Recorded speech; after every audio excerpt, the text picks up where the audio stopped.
reached a human crisis unlike any that we've experienced in the last 75 years. Meaning one side has too much, the other side will oppose it. We've done a lot of things to create the imbalances that we have today. COVID-19 has laid bare the systemic social inequities. Addressing these larger problems must become our priority. We have to make sure that the economy actually works for the people. It's not just about growth for growth's sake, but how we share that prosperity.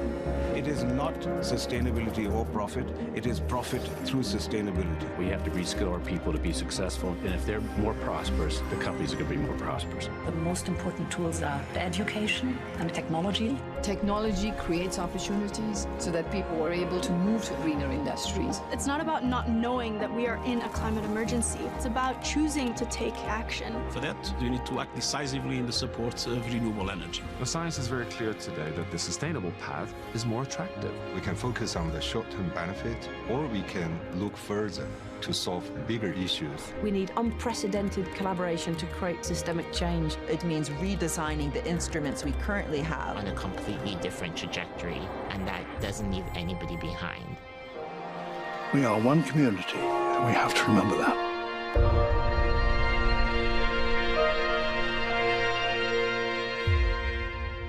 Hello and welcome to this World Economic Forum session on skilling the global workforce. It would have been fantastic for all of us to be physically in Davos at the World Economic Forum, but this is the way it is in a pandemic-stricken world, which has changed not just how we also changed the skills required to bring this session alive, and that extends to every part of life.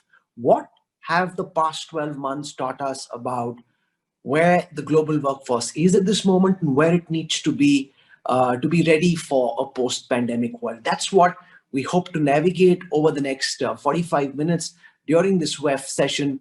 And we have a very high-powered panel with different perspectives joining us from across the globe. Allow me to welcome first and foremost Guy Ryder, Director General of the International Labour Organization, with us from Geneva. With us is Minister Dharmendra Pradhan, Minister for Petroleum and Natural Gas and Steel, one of the bright stars of the Narendra Modi government in India. With us is Josephine Teo, Minister for Manpower and the Second Minister for Home Affairs in Singapore. A lot of work being done in Singapore when it comes to skilling their labour force. We'll see what lessons she has for the rest of the world. With us also is Elian De Haes, Chief Executive Officer of one of the world's leading HR consultancies, the Adecco Group, and last but not least, the pride of the Indian IT sector, Salil Parekh, Chief Executive Officer and Managing Director of the IT behemoth Infosys. So welcome and thank you so much for taking our time to join us in this session. I want to start by asking Mr. Guy Ryder for his opening comments on where you think the workforce needs to be going forward, the trends that you've picked up over the past 12 months because of the pandemic. Which of those trends do you see now having forever altered what it'll mean to be a successful member of the global workforce? Mr. Ryder.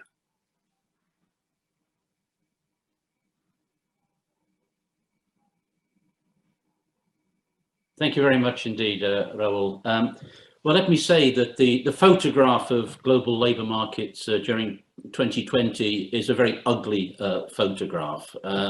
We've estimated that global working hours have gone down by 8.8%, the equivalent of 225 million full-time jobs lost around the globe. This is a bad place to be in. And as we're scanning the horizon for the future, being in this deep hole doesn't help us. One thing I want to draw attention to, particularly in the context of this debate about skills, is that a large part of this loss in employment and work is due to people withdrawing from the labour force. We think that 81 million people have become inactive in the global labour force over the last year. How are we going to recuperate them? How are we going to reach them in terms of the skills acquisition that they probably more than anybody badly need? Second point to make, Rahul, is there has been a massive interruption of education and training in the course of the year. And this, of course, doesn't help us. We have seen a remarkable migration to some extent to online and distance learning techniques, but this is very unevenly spread. We know that access to the connectivity and the opportunities are very uneven. Very worryingly, we've seen school kids simply dropping out from distance learning processes. And then looking forward, what's this new normal, which is talked about so much, going to look in that hopefully not too distant post-pandemic environment? Well, I think we need to be cautious, because we need to make a distinction between what we are doing today and having to do, if you like, under the duress of living with COVID-19, and what we can choose to do once we have hopefully vanquished, through vaccines and all the rest, the pandemic. So I want to make the point that we have choices about where we go, and those choices will fundamentally affect the skilling requirements of the future. So if we look at the skills required for the green economy, well, that depends on policy choices that will be made, for example, in Glasgow later this year. If you look at the care economy and the skills there, all of these things come out in the WEF report. It's going to depend on policy choices. So there's a lot in our hands. And my last point, Raoul, and I think this probably will concentrate our minds in this conversation.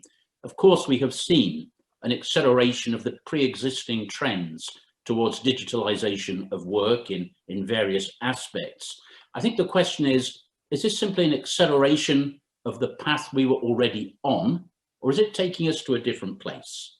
I'm not sure I know the answer to that question, but I also think that if we are imagining a world where digitally intermediated ways of working in the future are going to be more predominant, then we have a really wide bundle of issues to address. Skills, of course, but issues of regulation, issues of employment contract. It's a whole agenda for action, and we have to address the whole of it. I'll leave it there. Thank you. You've touched upon multiple layers, and hopefully we'll build on these as we go along in this conversation. But Minister Teo, in Singapore, your country has always been known for being at the very cutting edge of innovations when it comes to skilling. What are the major changes that you've been grappling with over the past 12 months, and how have you been re-gearing your workforce to deal with the challenges of skilling in the post-pandemic world? Well, thank you very much for the opportunity to participate in this very important conversation. I think in the first place, we always consider that the future of work is evolving at any time. And so our efforts are really a journey without end. From a long time ago, we started with building up good schools and teachers to make sure that young people enter the workforce well prepared. From about 2 decades ago, we decided it was just as important to build up a robust system of continuing education and training. It is our key strategy to enable our people to keep progressing in life through better skills and access to good jobs. And in 2015, we started a nationwide Skills Future movement to try and cultivate a stronger personal ownership over lifelong learning. Now, as it turns out, and the last 12 months continue to bring this point out very clearly, employers have a very big part to play in this. People are much more motivated to put in the time and effort to learn new things when they can see them impact their jobs. It can be to make their work easier, less tedious, or more meaningful and enjoyable. Now, this does not happen unless the employers are effecting change at the workplace, whether it is the production line or bringing about new processes or new operating models. So I think the key is learning how to involve employers a lot more and encourage them to think about what it takes to succeed in the future. And a good example is our financial services sector. In 2019, we had the Institute of Banking and Finance systematically mapped all the job roles in our sector and asked the employers what would be different in 3 to 5 years because of the emergence of AI, automation, and the adoption of data analytics. And so in every job, we identified the new skills that were needed and shared this very broadly, including the C-suites. And as a result of this, thousands of people got help to reskill. In many local banks, we had former bank tellers picking up new skills such as digital marketing, something quite unthinkable. And now they are taking on new roles in customer service, in bank operations. And so even as some jobs disappear, there are always, methods to help the workers stay, to contribute, and to help the businesses succeed in different ways. And it's really not just about the existing employees. When the skills requirements are evolving so fast, as it does in Salil's sector, for example, employers are always looking to top up from outside. And rather than poach from one another, we are trying to support the employers to expand the talent pool by training people from other jobs, from other industries with transferable skills, and so that it is a win-win for both the employer as well as employees. So the big story really is that workforce transformation goes hand in hand with business transformation. Get business transformation going in every sector of the economy, get employers to improve quality of every job, and support them to upskill every single one of our workers. And that also relates very much to what Guy was talking about earlier. These are our policy, they're partly driven by our policy choices, and the policy choices must drive the business transformation, and through that, the workforce transformation. Thank you. Thank you, Ms. Teo, for your opening comments. It's interesting that we have a country like Singapore and a country like India represented in the same panel here at the World Economic Forum, because, Minister Pradhan, the reality is the challenges of skilling are so very different. Wherein in Singapore, we're seeing the government lay more and more emphasis on automation, robotics, artificial intelligence, machine learning to try and up the skills of their workforce. In India, at a very basic level, the challenge of your government is to equip the Indian population, 1.3 billion people, with the basic skills to be able to productively enter the workforce, because we're producing more people who are entering the workforce every year than anywhere else in the world. So how are you dealing with the challenge of skilling and then upskilling and reskilling in the context of what the pandemic has shown? Thank you, Rahul. In India, if I divide the scenario in the two parts, the pre-pandemic phase and pandemic and post-pandemic phase. Every year in India, 960 million people are coming in the bracket of working age group, 15 to 59. Out of that, around 420 million people are real-time workforce. Every year, 25 million new people are joining the workforce. This is the broader canvas of Indian workforce scenario. Our challenge is in aspirational society, how to blend the aspiration, education, knowledge, and employability and skill. With the recent reform on education policy, which is known as New Education Policy 2020, we're very much giving focus for the reskilling, upskilling, and this pandemic has given us enormous opportunity to relook certain pending things. If I cite one example, digitalization with the good penetration of internet, good articulation of IoT, big analytics, big data processing, all these things has facilitated new job opportunity, new skilling opportunity to our new workforce, to our existing workforce. If I cite 2-3 examples of the recent pandemic time, the digital network, digital financial transaction has increased multifold. They all need skilled manpower. They all need reskilled manpower. We use this opportunity on policy platform, on implementation platform, how to cope up with the expectation of the global changing scenario. And we are preparing, we are very confident and very focused on one area. We have to convert this aspirational community, aspirational society towards more employability, and skilling, upskilling, reskilling is the need of the time. And Government of India is very much focused on that. Thank you, Minister Pradhan. Mr. Salil Parekh, you're at the other end of the skilling challenge as far as Infosys is concerned, and skilling is forever a constant part of what a company like Infosys tries to do with its employees year after year. How has the pandemic impacted or disrupted your skilling plans, and what are you doing differently now going into the future than you were before COVID struck? So thanks, Rahul, and thank you to the World Economic Forum for having me and Infosys here. What we are trying to do with the skilling activity is making sure that it's available in the first step for all of our employees. Second step, we've expanded it to a lot of our clients. And now we've put in place an infrastructure essentially for all students, primarily engineering and science students, but really all students in India.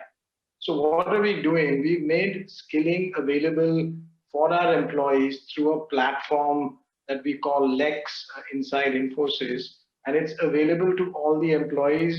They have about 1,200 different courses on it. This is essentially technology skilling, and that's the narrow focus we are working on. We've also now started to use this with about 30 of our clients who are building on this platform.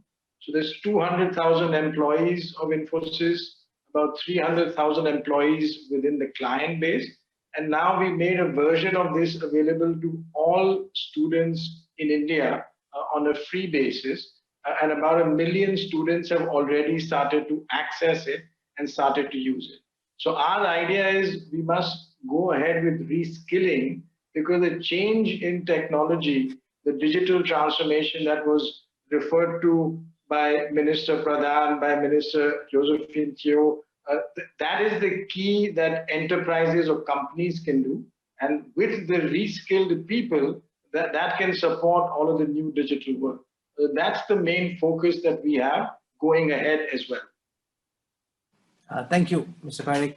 Mr. Alien Davis, your sense of the trends that you're picking up globally as one of the world's largest recruiters, what is it that you're picking up about how the nature of jobs, job requirements, expectations of employers are changing, and your thoughts on how the workforce should be gearing up to meet these new expectations? Thank you, Raul, and also thank you for having me here today. Yes, we are active in more than 56 countries in the world, putting every day at work around 2 million workers, around 100,000 companies. And what we see indeed is that upskilling and reskilling is from crucial importance. But what is from crucial importance is that individuals, employers, and governments are doing a so-called tripartite engagement. A tripartite engagement with specific call to actions, or like Guy Ryder was saying, with specific choices. And it starts with the individuals. I think everybody in the world should be aware that it is his or her own responsibility to stay attractive on the labor market. Especially because when we look at the technology acceleration, on average, people are losing 40% of their skills every 3 years. So it means after 10 years, they are obsolete on the labor market. And that's why when we speak about lifelong learning, it's not because it is a new kind of sexy name. No, it is a reality that individuals are facing. They have to study, they have to learn on a lifelong basis. And that's the call to actions on the individuals. On the employers, what we see and what we say is that we should not protect jobs, but we employers should invest in employability. They should make sure that they have, like the country Singapore, that they have a clear vision, that they have a clear strategy regarding their workforce, and especially a planning on the skills they would need in 3 years, in 5 years from now, with a clear plan. Because if they don't upskill and reskill their workforce, they will lose their competitiveness, they will lose their attractiveness. And by the way, financials are also speaking for upskilling and reskilling.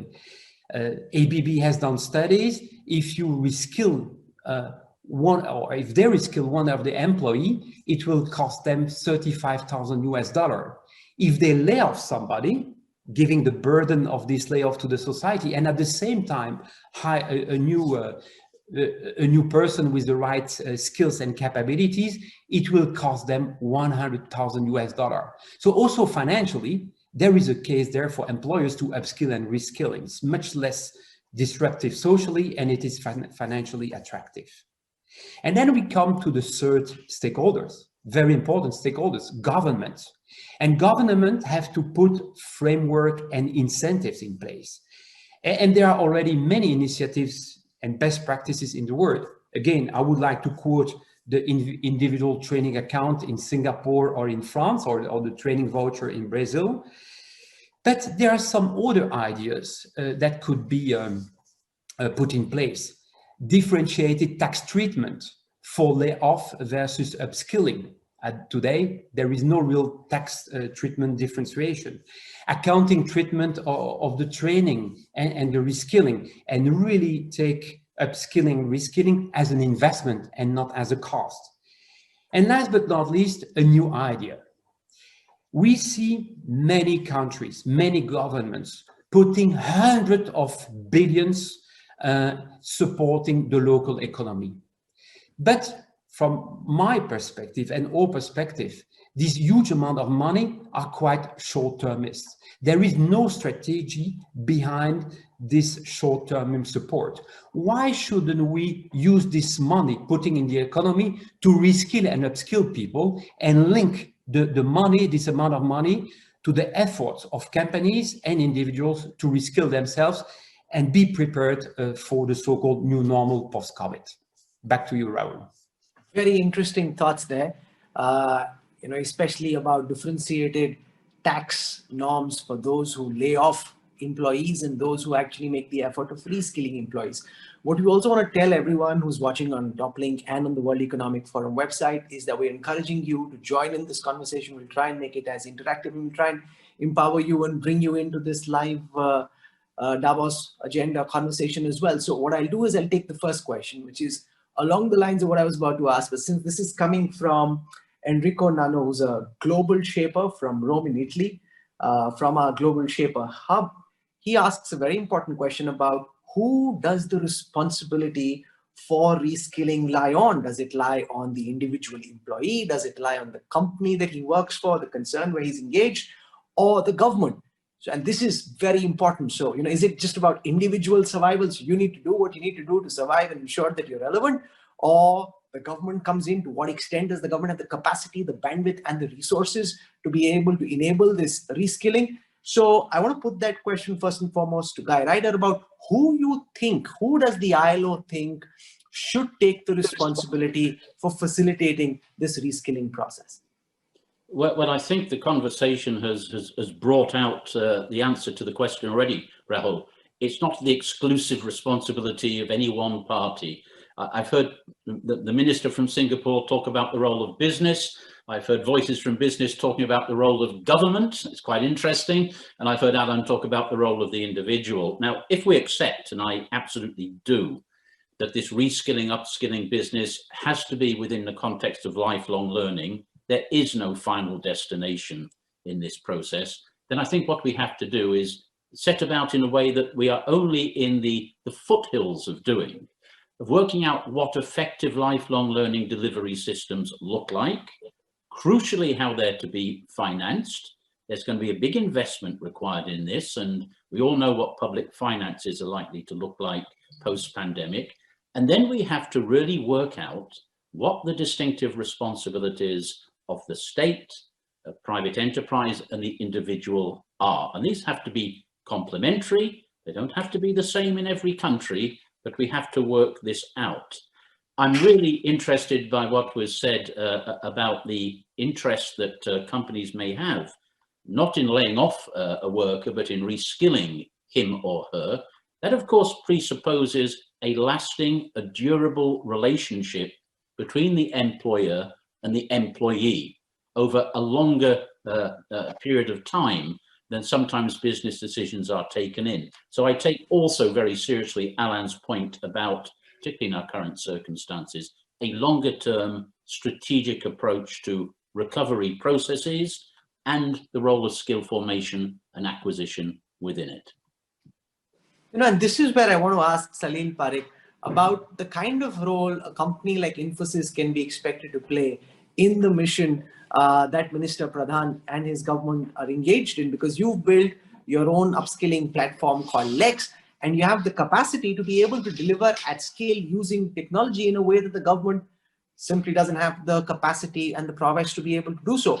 So how seriously are you thinking about offering your platforms, your expertise to the government? How many people can use this expertise, and how closely are you collaborating with the government at the center and in the states and possibly even at the municipal level to ensure that the generic pool for upskilling which is available, the techniques and technology that are available, are made available to as many people as possible, Mr. Parekh? Thanks, Rahul. I think our objective is to make this platform available as much as it needs to be used by any of the governments at the center or in the states, or as you said, even at the municipal level. The thinking that we had was first by allowing it to become open for students.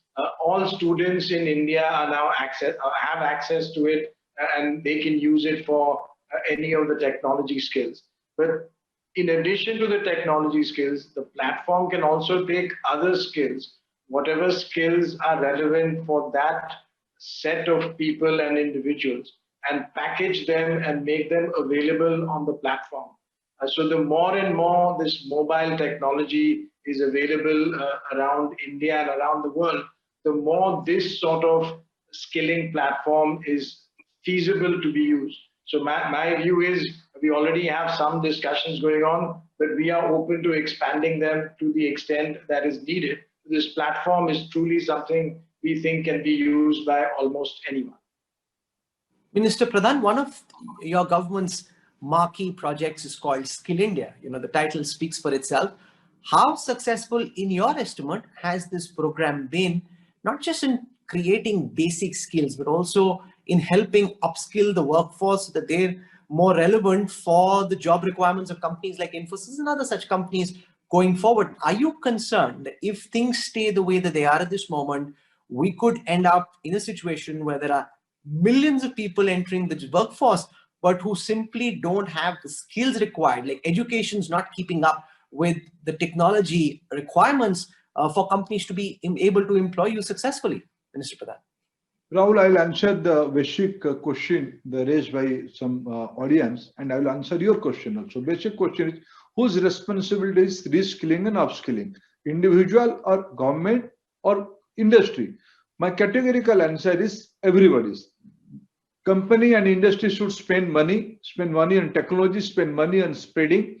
Government should facilitate, and individual should also pay something. Otherwise, any free training or skilling is a waste, according to my experience of the skill ministry. This is part one. Part two is how successful is Skill India, and how successful is this Skill India movement. It's a notional or it's a real time. My categorical answer, Rahul, is very real time. All the government of India since last few years has mobilized and created public momentum to create more skill and upskill momentum, like Salil has mentioned. This is all due to a collective push by industry and government body. You will understand with one example. Now, one driverless car company working at California, the server, the planning, and the intellectual support is given from some peri-urban area of eastern part of India, from the Chobis Pargana and city like Bhubaneswar. Unless until this is the outcome of our Skill India initiative. I can cite enormous of example during this pandemic time. In district of Gorakhpur, one group of officials in the leadership of district magistrate to how to tackle this lockdown. They have created their own e-commerce network for the district. This is the blending of technology, reskilling, upskilling, and the need of the market. In that way, we are taking the lot of things has to be done. That is the region. Prime Minister given direction, the new education policy, the employability and knowledge both has to blend, and Skill India is one of the outcome.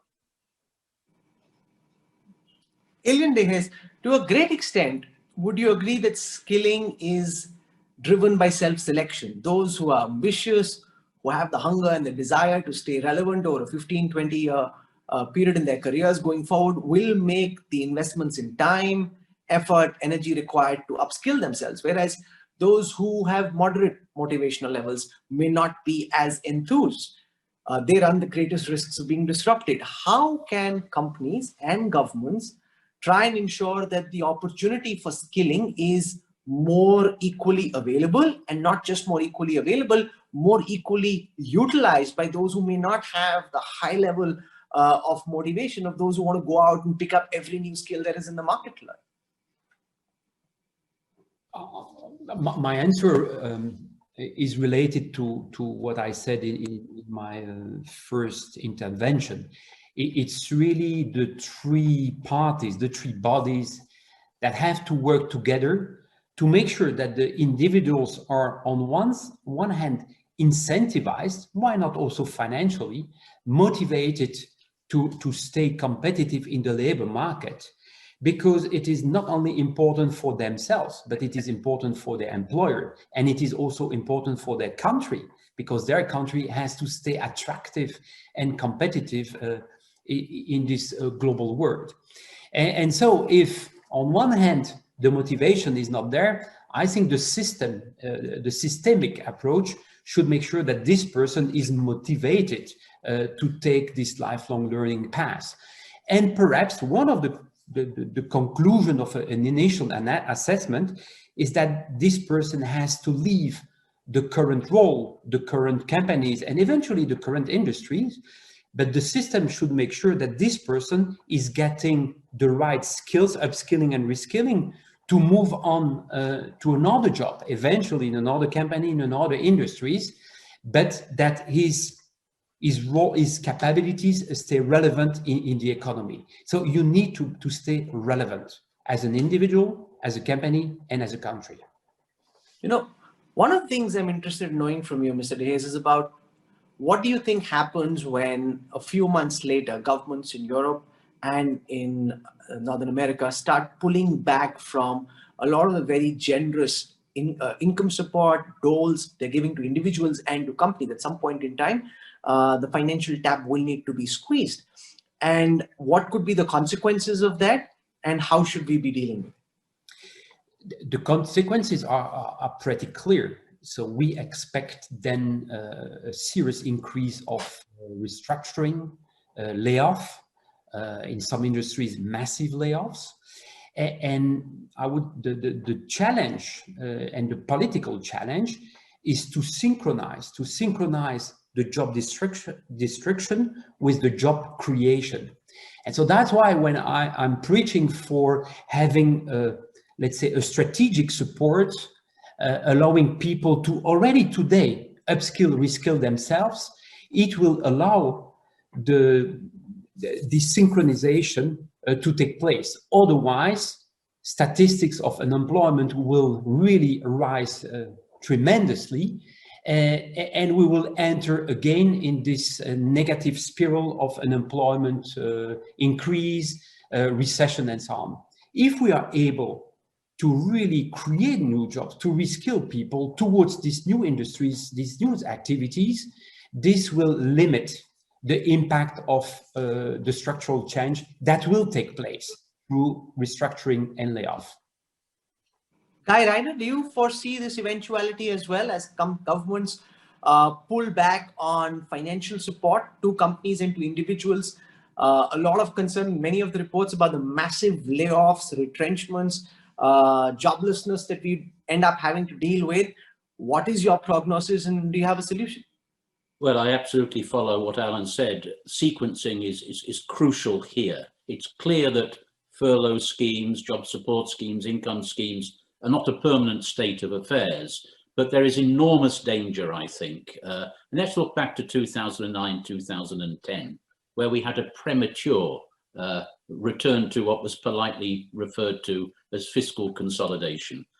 Today, governments are, not all governments, but many governments are in a position to maintain the type of support which is absolutely necessary to keep people attached to the labour market, to do all of the things to mitigate the economic and social consequences of the pandemic that we need. But it's not a permanent state of affairs. So it is about sequencing. It is about being strategic in the way that Alain has referred to. All of these things matter a great deal. Can I point to one thing which I think is a looming danger in practically everything we've talked about? And this is the aggravation of polarization of labour markets and growing inequality. It applies in respect of skills. Yes, Raoul, motivation may be different amongst individuals. But what is much more different, if I can say that, is access to educational and training opportunities. Those in a position to acquire new and needed skills are much more those who already have skills than those who have none. And I would say the same in terms of the restructuring that is coming down the line. We see some sectors actually doing very well at the moment. The high-tech end of the global economy doing very well. The low-skilled, they're doing very badly. Those who have to not adapt to new circumstances, because they can't, but just to be resilient and to carry on. Think of the 1.6 billion people who still, 2 billion people who still work in informality around the world. And with the people online today, we must think of those as well.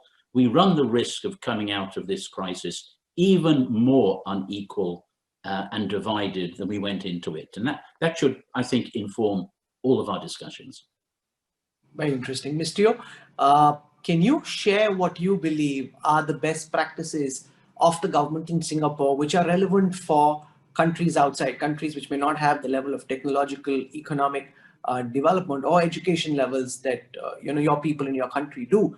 What of the Singapore model, when it comes to skilling, do you believe is a case study for other countries to try and replicate?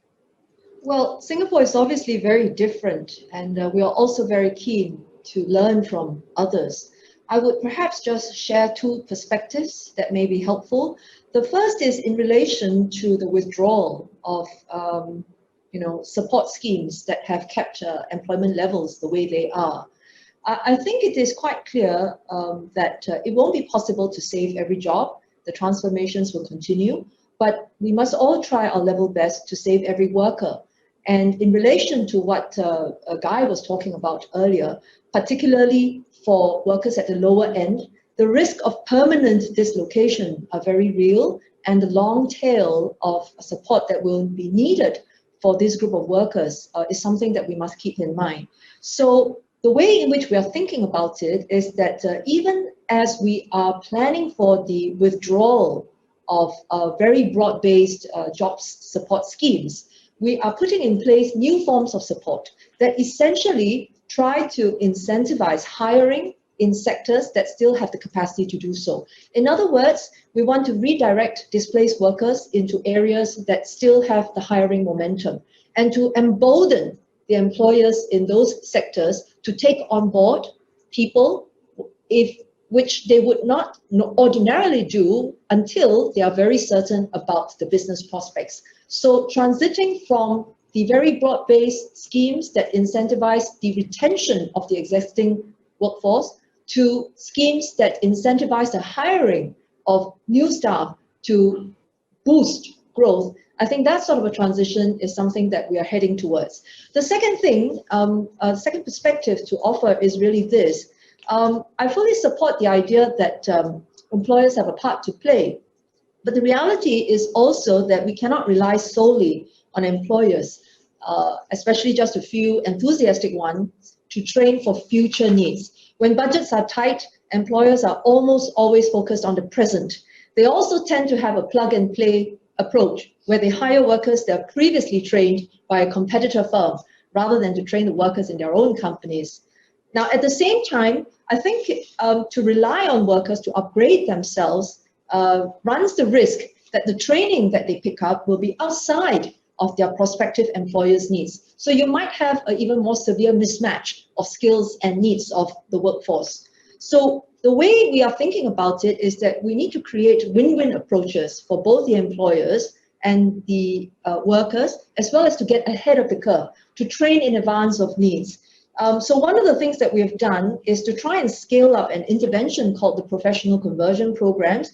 This is not the typical classroom type of training, but very much bespoke, on the job, that is tailored to the person, the industry, the specific job roles. We have programs in more than 30 sectors for different job roles. And the results so far have been quite encouraging. About 9 in 10 of the participants remained in employment even 24 months after they participate in such programs. And about 7 in 10 of them were able to earn higher wages. So the key is to try and scale these programs and I would just like to note that they are certainly high resource, but they are also high payoff. Thank you, Ms. Teo. As always, I just love the level of thinking and planning that goes into everything in Singapore and your articulation of what you're doing.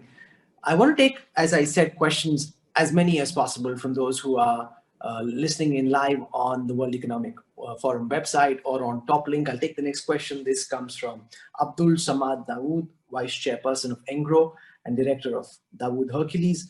And this is for Salil Parekh, and this is to do with Infosys saying that you're targeting engineering and IT students more from the STEM sector. So, do you believe that it's only those who come from the STEM sectors who can be upskilled and reskilled? What is it that you believe needs to be done to target the larger population? There are so many people in countries like India, Pakistan, elsewhere who are, unskilled to the extent that they aren't even educated. So how do we bring them up? Do you have any ideas about those who don't come from the engineering background, and what about those who are languishing in the ladder of skilling? So thanks, Rahul. I think that question is extremely critical. The focus for Infosys was and is on tech. We also have a focus on design and creative visualization. This is a new area that's emerging, which is very important because today, how all of us use technology is through how it's visually working with us on our cell phones or other devices. But that's still a smaller percentage of people. I think the point that the question makes is, what do we do with essentially everyone in the population? And my view is, of course, all of that and all of those people, we need to find a way to skill and upskill. And I think all different types of skills are needed broadly on a society platform. We focus as a company on one set of areas, but there are different areas, whether it's the arts, whether it's music, whether it's essential skills, vocational skills. All of those need focus and attention. And the point that was made by Guy with regards to access, in fact, maybe one of the more critical issues that we see across the world. And that's something that needs deeper addressing, even as we come out of COVID. What is the solution to access? Because otherwise we may end up being more inequitable as we're coming out than even as we went into the COVID situation. Minister Teo, there is this one question from Laura Rena de Garza, and this deals with the gender gap, because the new report of the World Economic Forum on gender gap talks about the inequalities in industries like cloud computing, artificial intelligence, machine learning. How do we ensure that the opportunities for skilling, future job creation are more equitably distributed across gender? Do you have any thoughts and ideas on that? Is that a question directed to all the women ministers only? No, this is for all. I just put it to you first, and I'm going to go across to Alien Days and get his response. Don't worry about it. Yeah, I think it is a very important area. I think we do want to empower women, to participate fully in the economies of the future. And I think it starts with ensuring that they are aware of the opportunities and they have the right role models. Because there is still, a perception that some of these disciplines in STEM are more suitable for gentlemen. And so sometimes we have girls, even though they are equally talented in STEM subjects, they make the decision not to participate in these kinds of disciplines when they sign up for college education and even in terms of the first jobs after they leave institutions of higher learning. So that is one area that I think we are trying very hard to address. Having the right role models, I think, is critical. I think secondly, it is still very much the case in Asia, I think, that in terms of the expectations of what women do, particularly in terms of caregiving, there is still an imbalance that we have to address. We can try and help in terms of government action to strengthen support for caregiving, whether it is for children or whether it is for seniors. But I think at the same time, societies are ready, for a shift and for a more equal, sharing of the family commitments that we are inevitably going to face. the shift is happening. I think that we can all make an effort to try and accelerate the shifts. Women are equally talented. And I think from the perspective of many employers, they would really like to be able to retain, female talent and to help their businesses to succeed. Not least because I think, women are also very much consumers, and having the female perspective in organizations are tremendously helpful. Both my wife and my daughter are going to be very unhappy if I ask this question only to Minister Teo. So therefore, Ellen De Hayes, I must get your thoughts as well on how we make the upskilling revolution more equitably distributed across gender and across levels of education. This is indeed extremely important, especially as we see that this COVID situation is mainly impacting female workers in many industries. So again, I come back to my recipe of this tripartite engagement and coalition. It's about individuals, a choice of individuals, and also really motivating female workers, female leaders to reskill, upskill themselves, but also companies, employers to take also the responsibility to reduce this gap, and governments to work in a systemic way to incentivize and motivate individuals and employers. But Minister Teo said it in such a nice way. It's difficult to elaborate after her. It was perfect for me. We've come to the end of what's been a very engaging conversation. So I want to thank all of you for lighting up this conversation on skilling at the World Economic Forum. I want to go across to Sadia Zahidi at the World Economic Forum for her comments as we bring this session to a close. Sadia. Thank you. Thank you very much, Rahul. It was such a rich conversation that I won't try to synthesize, but I think a few takeaways are incredibly clear. One, the next wave of government stimulus and support has to take a more strategic and sequenced approach into account and start building in the reskilling and upskilling now. And in fact, it need not be seen as a burden. We found this week in a research piece published with PwC that this kind of investment from governments could add $6 trillion to the global economy by 2030. So there is a return on investment even from that perspective. Second, that our ROI is very clear for most employers, but at the same time, we need to build in systems for those that may not get that support in the workplace.